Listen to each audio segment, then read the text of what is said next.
All of us, you, me, your distant ancestors, and your future descendants, are humans. We are all part of the human civilization, a citizen of humanity. The nihilism of the modern age makes it hard to see humanity as a positive, and I get that. But if we pull back a bit and look at our history as a whole, we see arguably one of the most amazing stories the universe has ever written. The human species had humble beginnings, being no stronger than a deer, but it has been able to grow way beyond its origins, changing and adapting along the way. From hunting and gathering in the grasslands of Africa, we climbed the ladder of science all the way to the stars. From our small enclosed islands, we braved the waves to sail our voyages of adventure and discovery across the globe. With our power of creation, we invented cities, planes, medicine, light-speed communication, and so much more. And when this power of creation met our artistic creativity and imagination, we gave birth to entirely new worlds within our already vast one. Countless stories within our own. It's easy to see the history of humanity as one of barbarism, greed, hate, and brutality, but these are not what defines us as a species. Because these aspects are ones that we can change, and above all, we want to change.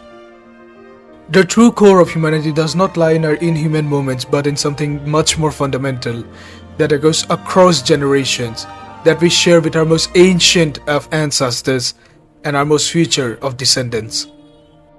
The core of humanity is one of curiosity, of the thirst of knowledge, of the power of creation and the beauty of imagination. Challenges came and went, horrors came and went, monsters came and went. But through all these difficult times, the essence of the human spirit has remained intact and alive.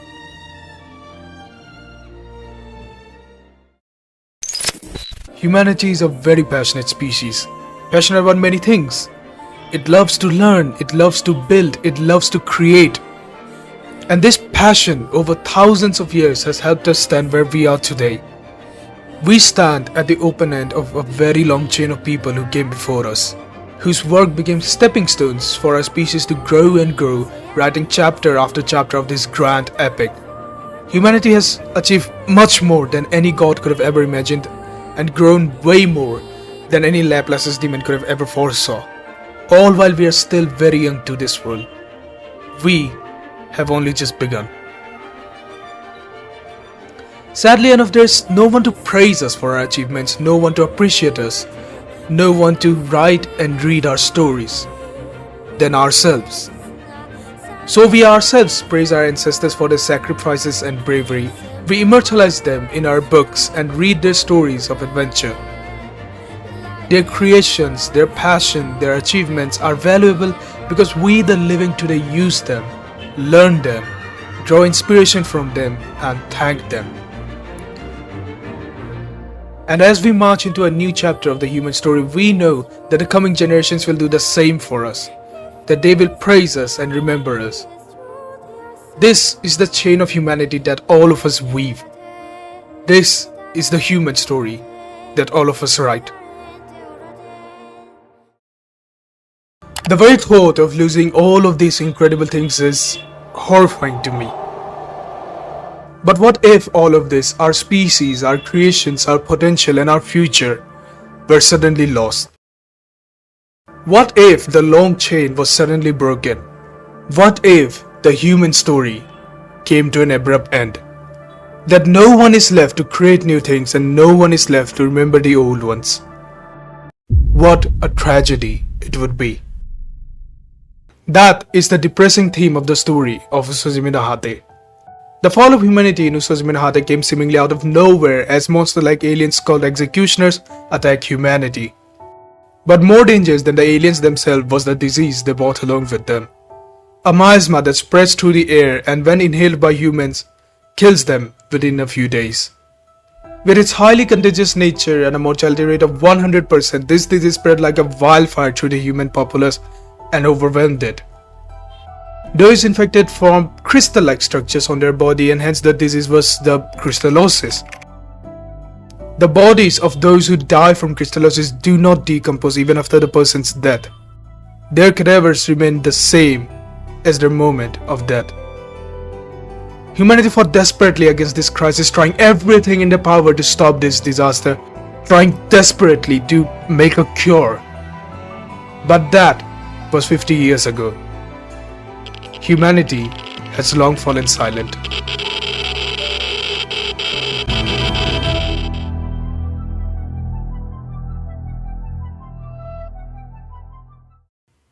It was wiped out. Cities now stand still and quiet, slowly withering away. Houses lay empty without any occupants. The cadavers of those who died to the disease lay undecomposed and unchanging in this now dead world. The story of the human race, for all intents and purposes, has come to an end, with no future generations left to praise it or remember it. This is the world of Usuzumi no Hate that we are thrown into.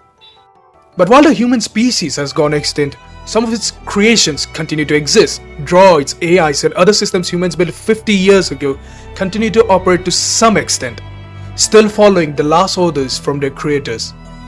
And we follow the journey of one of these humanity's creations, an android girl by the name of Saya. Saya's mission is as follows: purify the areas contaminated with crystallosis to make them habitable for humans once again, and search and protect survivors. These orders were given to her decades ago, and throughout all of her time wandering through this world, she has not found a single survivor. As for her other tasks, as to purify the contaminated regions, it involves collecting the corpses of those who died to the disease and cremating them, as the crystals on their bodies act as spreader for the disease. This cremation serves another purpose, of giving the fallen a proper burial. Now here's an interesting thing about this post-apocalyptic world. Ever since humanity died out, there hasn't been much of a change in this world. The buildings and other structures have been left almost undisturbed and unchanged, albeit for the damage left behind from the battle against the executioners and a bit of dust and vegetation here and there.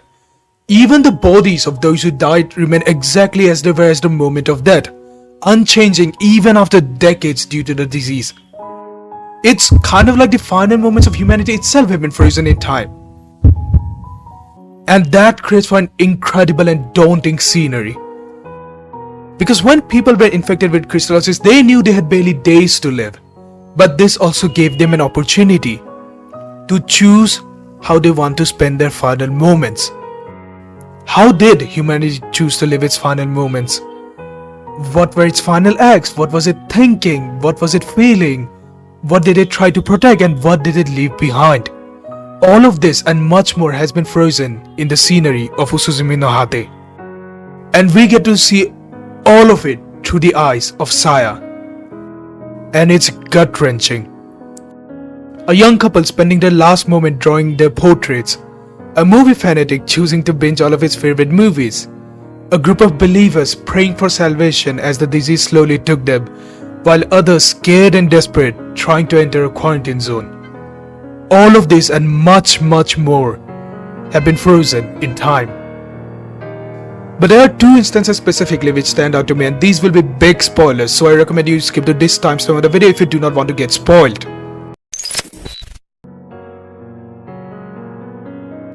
In one of the chapters, while Sai is scouting through different houses as usual, she finds a note someone wrote to someone in the past.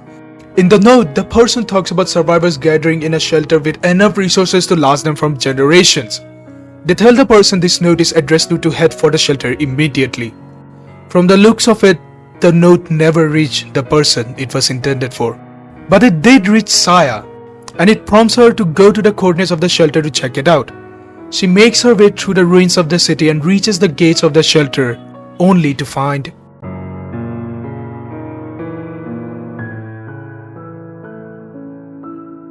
the shelter has been breached long ago. The occupants have but most certainly not survived. Still, she makes her way into the shelter to check it out. From the very entrance itself, scenes of a battle are apparent as dozens of bodies litter the ground with heavy visible damage to the facility. It looks like the people of this shelter rushed to fight whatever monster broke through its gates. As Saya makes her way deeper into the facility, she sees, to her disbelief, despite all odds, the people here were able to defeat this alien. Even if they didn't have any remarkable weapons, even if they lost their lives in the process, they were able to take down a special type executioner. It's almost like the people here threw themselves at the monster to stop it. Like they were desperately trying to protect something that they valued even more than their own lives. As Saya makes her way even deeper into the facility, she comes across a hastily made barricade. The area behind the barricade is undamaged, meaning the monster was stopped before it reached this area. And in there, she finds what these people died protecting.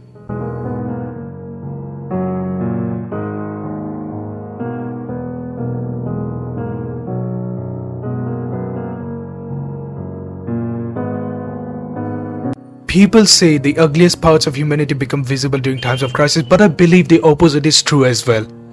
That its most beautiful parts also become visible. Because what truly becomes visible is the true nature of humanity, and that inherently brings with itself both inhuman monstrosities and unparalleled beauty. There is somberness in knowing that in the face of certain death, these people, instead of saving themselves, rush to face this monster, and through sheer determination and bravery, did, in order to protect what they considered more dear to them than anything else: the children, the hope of mankind. And here I also want to talk about the incredible visual storytelling of Usuzumi no Hate. Show don't tell is something this manga takes to heart. You can either write line by line dialogue trying to induce some emotion into the audience, or you can simply show them this.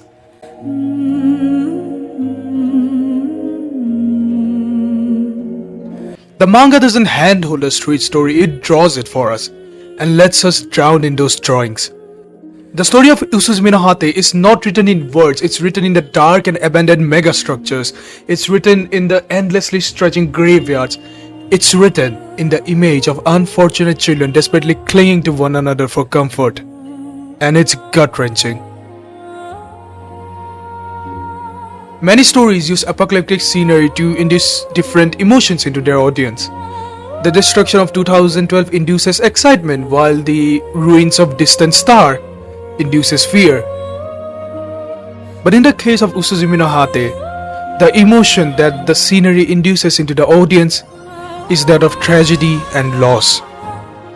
We watch these depressing scenes knowing full well that we can't do anything to change the outcome because these happened decades ago. We are powerless to change the outcome of this tragedy. It's already over. We can only see them and mourn them. The writer wrote the concept of undecomposing bodies precisely for this very purpose, to show the last moments of humanity in all its glory and all its tragedy. To not give the audience any hope for a bright future or the motivation to fight for an ongoing present, but to give them only the sorrow of a very tragic past.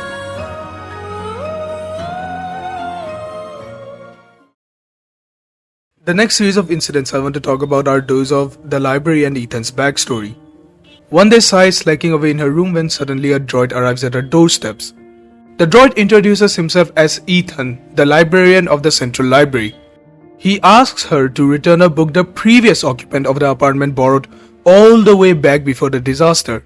Ethan was tasked with retrieving and preserving all the books that belonged to the library during the disaster. Now, a little context to know here is that this encounter happened when Sai was going through a bit of an existential crisis, questioning if her mission even had a meaning. Even if she successfully decontaminated the entire area after centuries of work, what is the point if there is no human left to live in them? And that's why she is intrigued by Ethan. Ethan's job is to recover and preserve all the books that belong to the library. The number of books left to be recovered stands at about 4,891.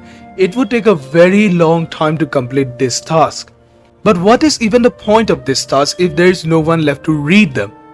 Saya sees a parallel in her and Ethan's mission, in their seeming meaninglessness.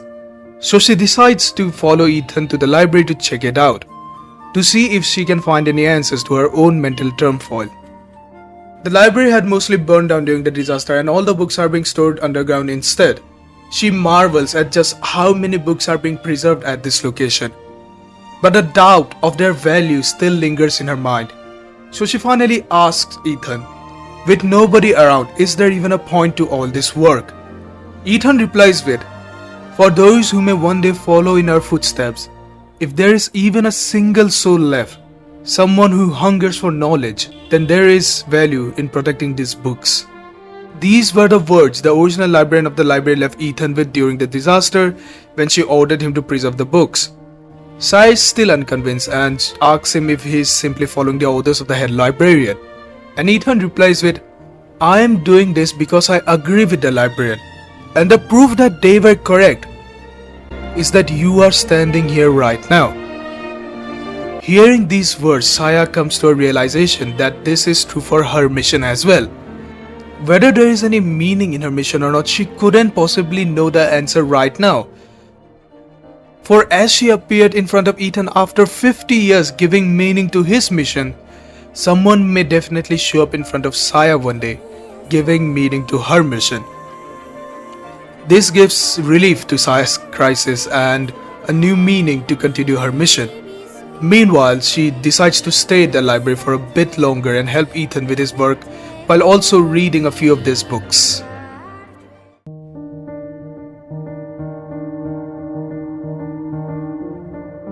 One day, as Saya scans through the book, she reflects on the fact that every single one of these contains someone's thoughts and feelings, and this boggles her mind.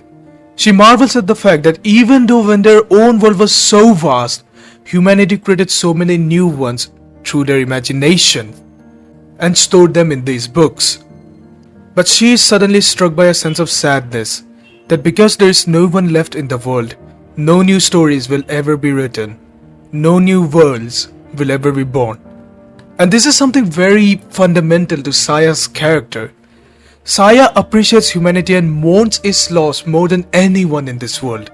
She enjoys reading the books we wrote, she enjoys eating the food we made, she marvels at our creations as a whole. She herself is virtually immortal and much more powerful than any humans themselves were. But she still respects human effort and human creation. She sees the human spirit as something incredible, something beautiful, not because she was programmed to do so, but because of what she herself has witnessed through different scenes and different encounters throughout this wasteland. And that's why when she mourns the loss of humanity, she does it with a genuine prayer that those who died before their time find peace wherever they lie. But out of all the incidents which happened in the library, the most painful one of those is that of Ethan's backstory, or more specifically the backstory of the head librarian. One of the days when Sai is staying at the library, she happens to see Ethan's ID card where he looks nothing like he does in real life. When asked, Ethan just brushes it off, but after that we dive into a flashback of the time before the fall, of Ethan's time as the assistant of the actual head librarian of the central library. The head librarian is very passionate about books, not in their digital form, but physical ones, and she wants to do everything in her power to preserve them. But many people, including droids like Ethan, do not see the meaning behind that. In the technological and digital age, you can have thousands of books in your phone, so why invest so much time and energy trying to preserve physical books? It's impractical. The librarian says that what Ethan is saying is correct, and that as time changes, new necessary things are born and old ones are discarded. The history of humanity itself is repeating this process again and again. Places like the library are indeed relics of the past. So why?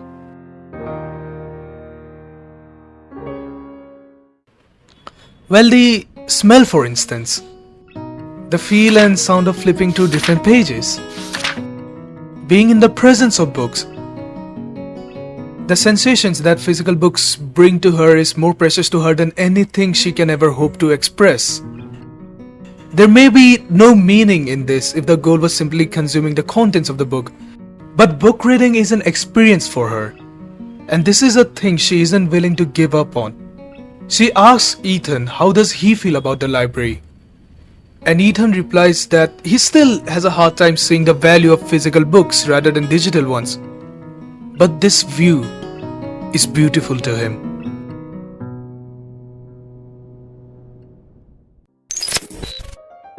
After the disaster hits, the librarian spends her days trying to collect and preserve as many books as possible. But one of these days, they encounter an executioner and Ethan is damaged.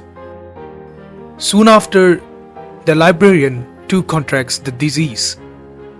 In her last moments, she does everything to save Ethan so that she can request him to take the responsibility of protecting the books in her stead. Ethan is ready to do so, but asks if there is no one left to read these books, is there even a point to preserving them? Here the librarian says her lines from before, that one day there may be someone who follows in their footsteps. For their sake, even if there is a single soul left who hungers for knowledge, then there is value in preserving these books. She accepts that in reality this is her own selfish desire of not wanting to give up on the books, of not having someone looking after them. Ethan replies that if that is the case, he will take her words as his new mission, that he will protect the books in her place. After all, she is the one who saved his life. Relieved by his words, knowing that there will be someone to protect the books, the librarian passes on in peace. Ethan will spend the next few decades collecting thousands of books day after day until the day he meets Saya. Saya's existence gave meaning to the mission he has been following all these days. But above all, it gave meaning to the last words of the librarian. It gave meaning to protecting the library.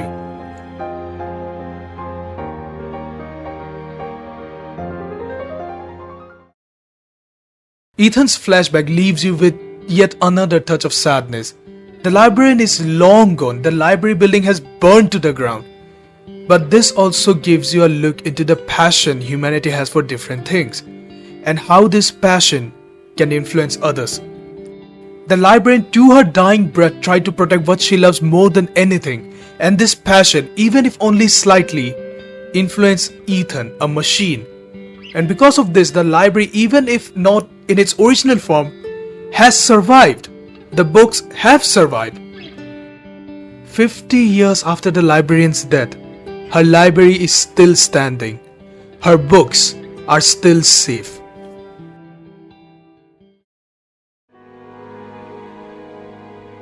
In its heart, Usuzumi no Hata is a story of loss and lamentation, an elegy to the death of humanity.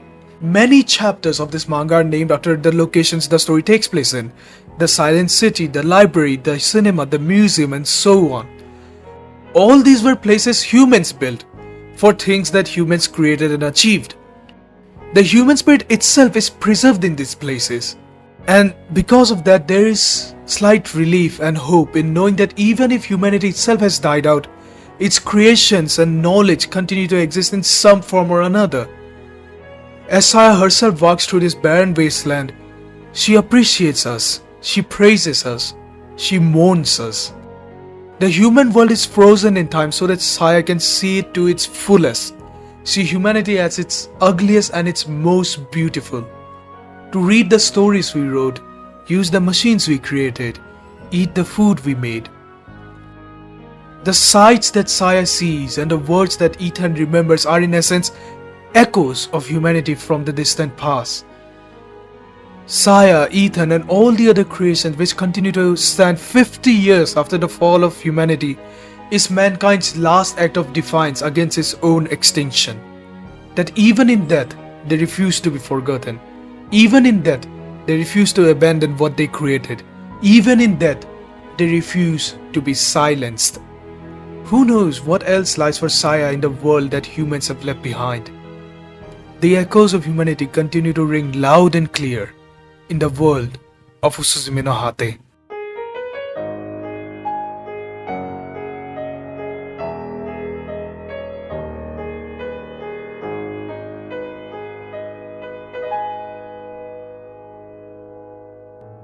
Thank you for watching, and I'll see you guys next time. Bye.